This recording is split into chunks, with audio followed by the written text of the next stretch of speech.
Siren పెట్టారా బండికి? ఒకసారి సైరన్ అంటే ఇరెట్టు అది చెప్పండి.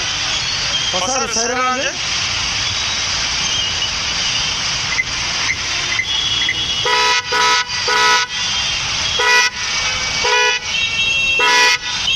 ఓకే ఓకే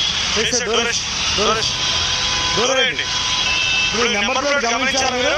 బండి మీదేనా కాదా? ఈ నెంబర్ ప్లేట్ తెలుసా మీకు?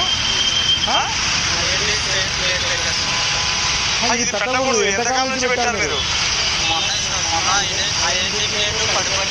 అది పడిపోయినా కానీ మీరు ఈ లెటర్స్ ఈ పాంటు వాడకూడదు. ఎట్లా ఉండాలా నెంబర్ ప్లేట్? వేరే బండ్లకి ఎట్లా ఉండాలి చూడండి, అలాగే ఉండాలా. ఈ స్టిక్కర్లు ఇవి ఉండకూడదు. రేడియో విషయాల ఇది ఉండకూడదు. తెలిసి కూడా మరి ఎందుకు అట్లా వేస్తున్నారు?